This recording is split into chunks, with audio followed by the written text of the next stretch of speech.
Assalamualaikum warahmatullahi wabarakatuh. Perkenalkan, nama saya Vita Trikumala, mahasiswa Unipar Jember, kelas 6B, Prodi PLB, mata kuliah bimbingan konseling.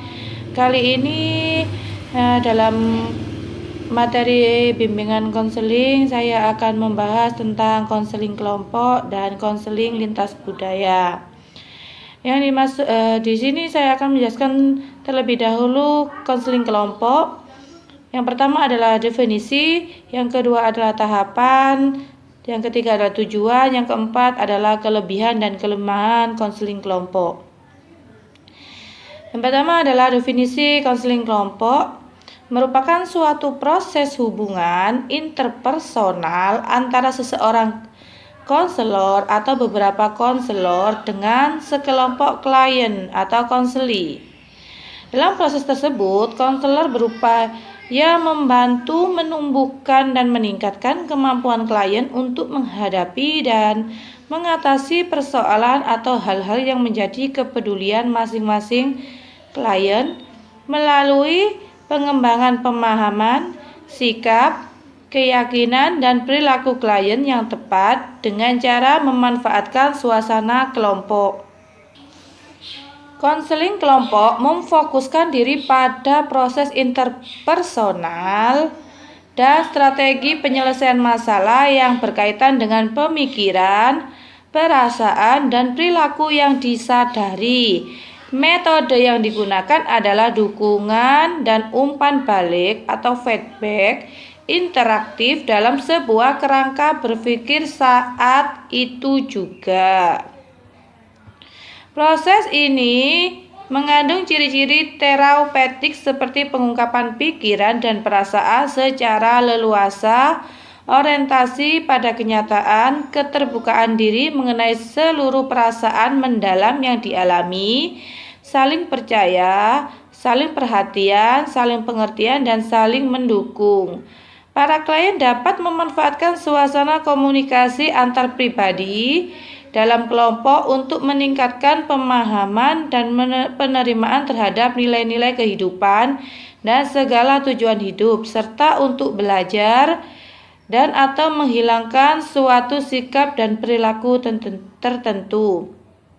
Konseling kelompok menurut aliran behavioristik adalah tingkah laku setiap tindakan manusia atau hewan yang dapat dilihat. Behavioristik adalah suatu pandangan yang ilmiah mengenai perilaku manusia.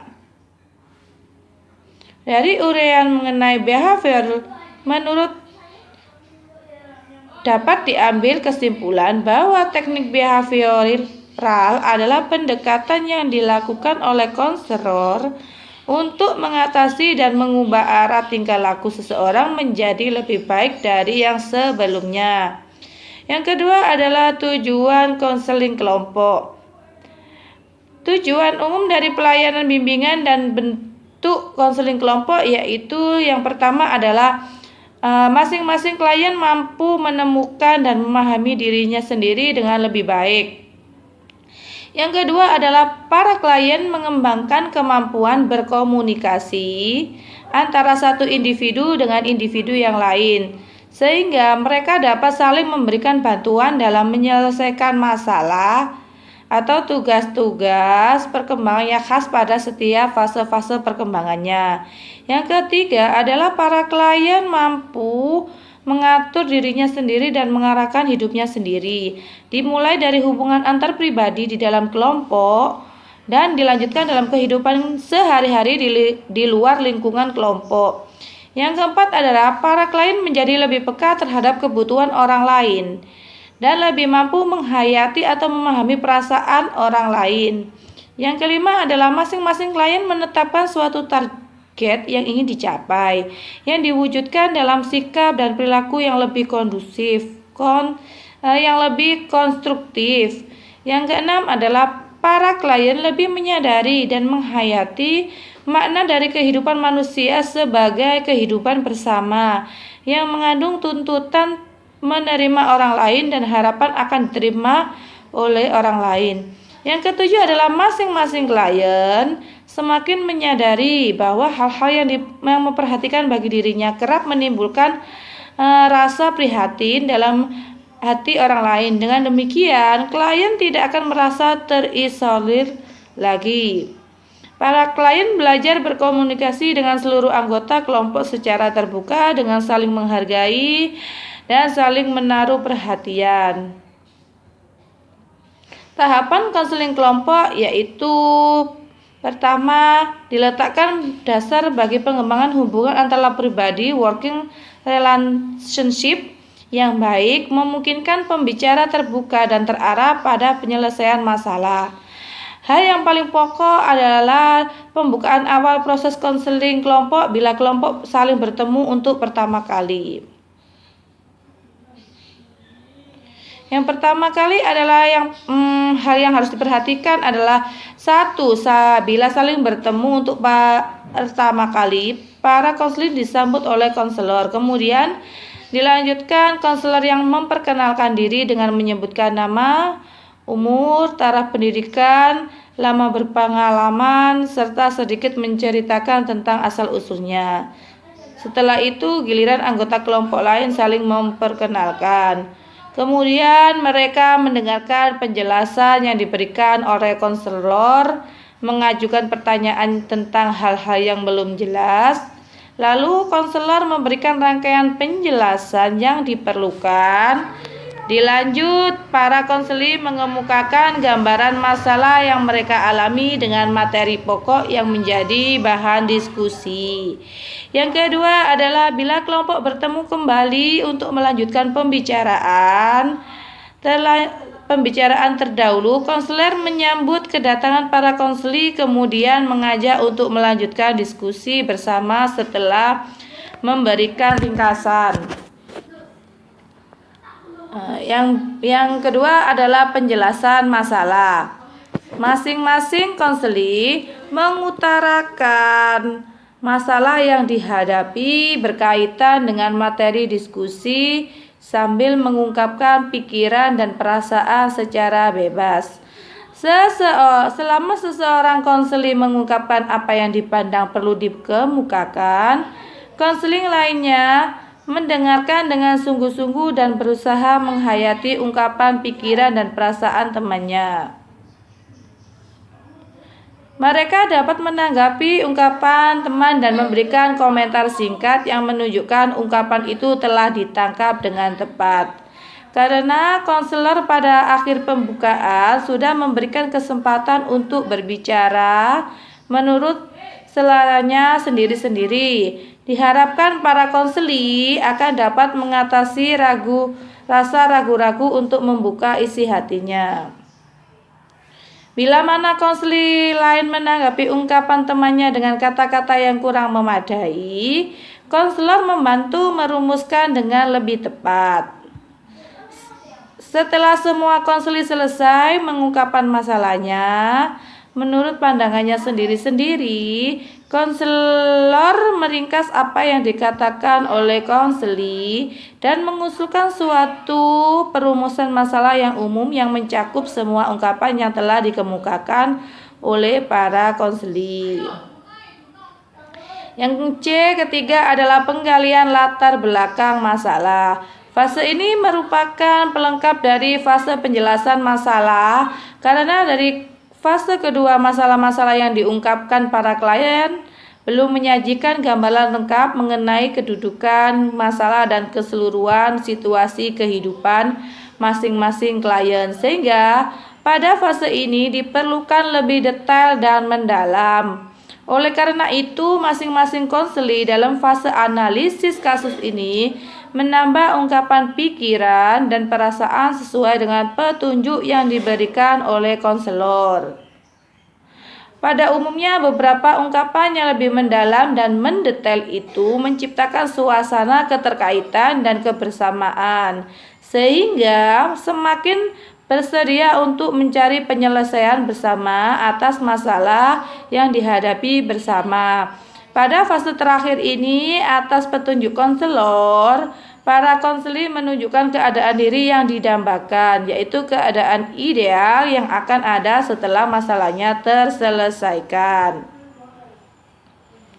Yang keempat adalah penyelesaian masalah. Berdasarkan apa yang telah digali dalam fase analisis kasus, penjelasan dan penggalian masalah, konselor dan para konseling membahas bagaimana persoalan dapat diatasi.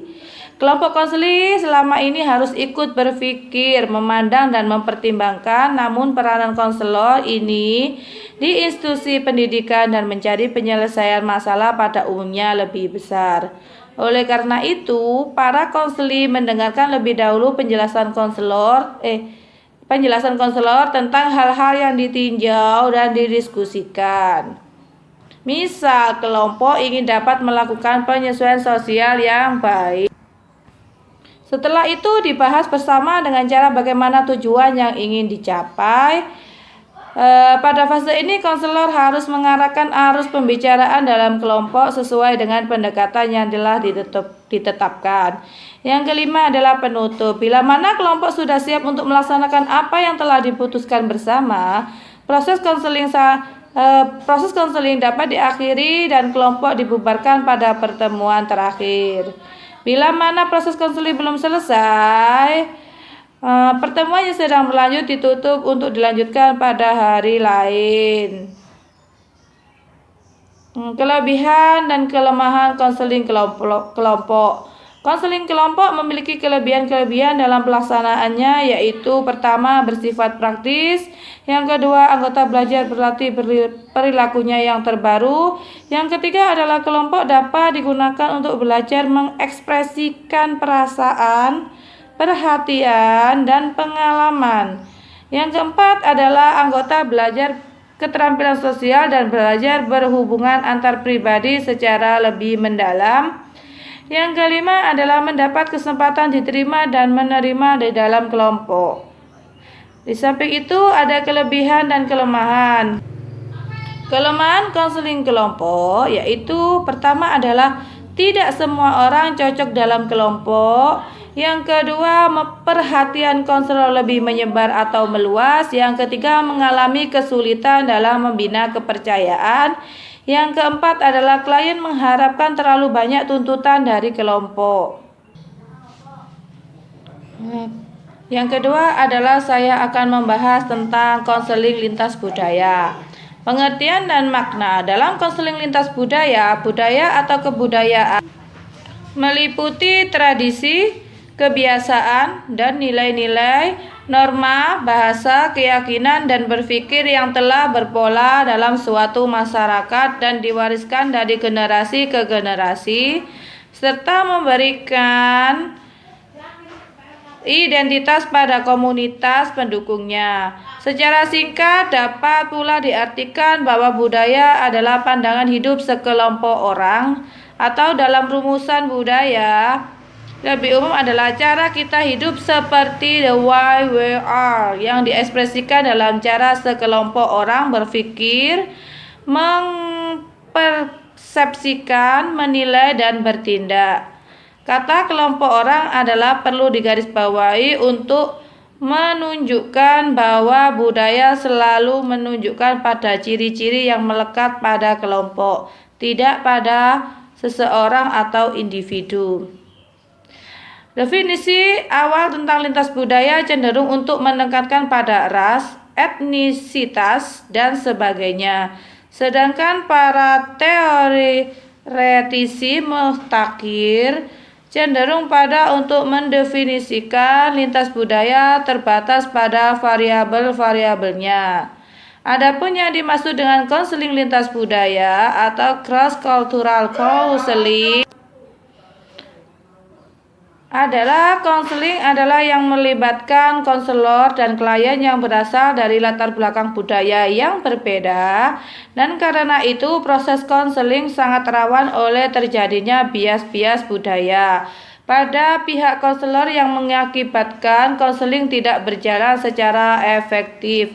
Namun argumen-argumen yang lain menyatakan bahwa lintas budaya harus meliputi seluruh bidang dari kelompok-kelompok yang tertindas, bukan hanya karena kulit berwarna, dikarenakan yang tertindas ini dapat berupa gender, kelas, agama, dan keterbelakangan, bahasa, orientasi seksual, dan usia. Dilihat dari sisi identitas budaya, konseling lintas budaya merupakan hubungan konseli pada budaya yang berbeda antara konselor dengan konseli, menjelaskan cross-cultural counseling in the process of counseling individual who are of different culture and cultures that of the therapist. Oleh karena itu, menurut sensitivitas konselor terhadap pada budaya konseling menjadi sangat penting. Dalam praktek sehari-hari, konselor pasti akan berhadapan dengan klien yang berbeda latar belakang sosial budayanya. Dengan demikian, tidak akan mungkin disamakan dalam penanganannya. Perbedaan-perbedaan ini memungkinkan terjadinya pertentangan, saling mencurigai, atau perasaan-perasaan negatif lainnya.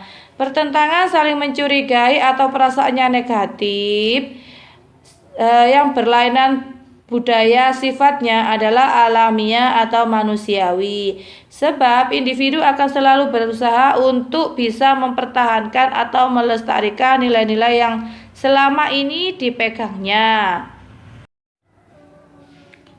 Konseling lintas budaya memiliki 3 elemen. Yang pertama adalah konselor dan klien berasal dari latar belakang budaya yang berbeda dan melakukan konseling dalam latar belakang budaya atau tempat klien.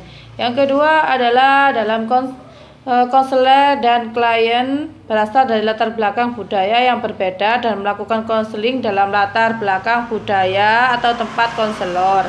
Dan yang ketiga adalah konselor dan klien berasal dari latar belakang budaya yang berbeda dan melakukan konseling dalam latar belakang budaya tempat konselor. Bahwa ada beberapa aspek dalam konseling lintas budaya. Yang pertama adalah latar belakang budaya yang dimiliki oleh konselor. Yang kedua adalah latar belakang budaya yang dimiliki oleh klien. Dan yang ketiga adalah asumsi-asumsi terhadap masalah yang akan dihadapi selama konseling. Dan yang terakhir adalah nilai-nilai yang mempengaruhi hubungan konseling. Tujuan dari konseling budaya adalah meningkatkan pemahaman, sikap positif, dan keterampilan dasar peserta dalam membantu individu melalui bimbingan konseling lintas budaya. Secara khusus adalah memahami ragam budaya yang dapat mempengaruhi perilaku individu dan kelompok. Yang kedua adalah memahami dan menunjukkan sikap penerimaan terhadap perbedaan sudut pandang subjektif antara konselor dengan konseli. Yang ketiga adalah peka, toleran, dan responsif terhadap perbedaan budaya konseli. Dan yang keempat adalah menerapkan prinsip-prinsip konteks lintas budaya dalam bimbingan dan konseling. Yang C adalah pendekatan konseling lintas budaya adalah sedikitnya ada 3 pendekatan, yaitu pendekatan universal atau etik yang menekankan inklusivitas, komunalitas, dan keuniversalan kelompok-kelompok. Yang kedua adalah pendekatan emik atau kekhususan budaya yang menyoroti karakteristik khas dari populasi-populasi spesifik dan kebutuhan-kebutuhan konseling khusus mereka. Yang ketiga adalah pendekatan inklusif dan transkultural. Pendekatan konseling transkultural mencakup komponen sebagai berikut. Yang pertama adalah sensitivitas konselor terhadap variasi-variasi dan bias budaya dari pendekatan konseling yang digunakan. Yang kedua adalah pemahaman konselor tentang pengetahuan budaya konselingnya. Dan yang ketiga, kemampuan dan komitmen konselor untuk mengembangkan pendekatan konseling yang merefleksikan kebutuhan budaya konseling. Asumsi-asumsi yang mendasari konseling transkultural adalah Yang pertama adalah semua kelompok-kelompok budaya memiliki kesamaan kebenaran untuk kepentingan konseling. Yang kedua adalah kebanyakan budaya merupakan musuh bagi seseorang dari budaya lain. Dan yang ketiga adalah kelas dan gender berinteraksi dengan budaya dan berpengaruh terhadap outcome konseling. Yang ketiga adalah model konseling lintas budaya. Ada 3. Yang pertama adalah culture centre model, yang kedua adalah integratif model, dan yang ketiga adalah ethnodical model. Yang pertama adalah berpusat pada budaya atau culture center model, yaitu berpendapat bahwa budaya-budaya barat menekankan pada individualisme, kognitivisme bebas, dan materialisme, sedangkan budaya timur menekankan pada komunalisme, emosionalisme, determinisme. Konsep-konsep ini bersifat pada kontinum tidak dikotomus. Pengajuan model berpusat pada budaya didasarkan pada suatu kerangka berpikir. Yang kedua adalah model integratif atau integratif model, yaitu sebagai berikut. Yang pertama adalah reaksi terhadap tekanan-tekanan rasial. Yang B adalah pengaruh budaya mayoritas. Yang ketiga pengaruh budaya tradisional. Dan yang keempat adalah pengalaman dan anugerah individual dan keluarga. Yang ketiga adalah model etnomedikal. Pertama kali diajukan oleh Ahmer atau Fraser, yang dalam perkembangannya dilanjutkan oleh Aladin. Model ini merupakan konseling transkultural yang berorientasi pada paradigma memfasilitasi dialog terapeutik dan peningkatan sensitivitas transkultural.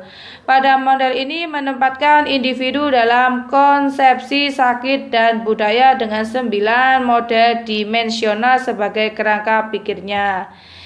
Yang kelima adalah wawasan yang harus dimiliki oleh konselor lintas budaya. Yang pertama adalah keyakinan dan sikap konselor yang efektif secara kultural.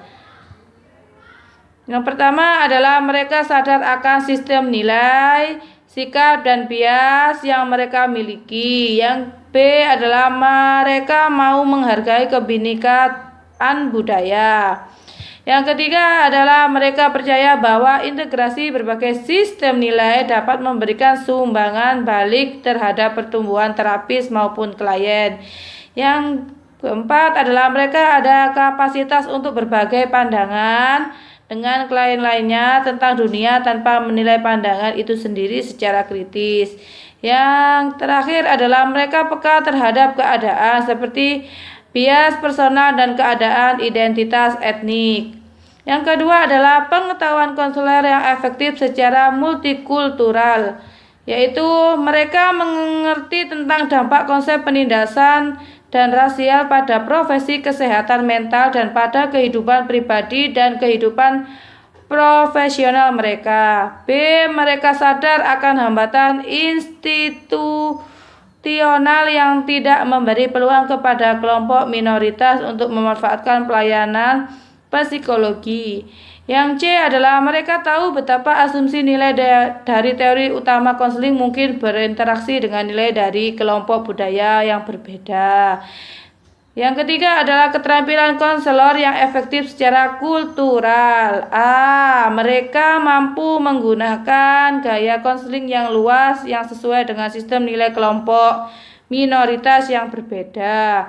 Yang B adalah mereka dapat memodifikasi dan mengadaptasi pendekatan konvensional pada konseling dan psikoterapi untuk bisa mengakomodasi perbedaan-perbedaan kultural.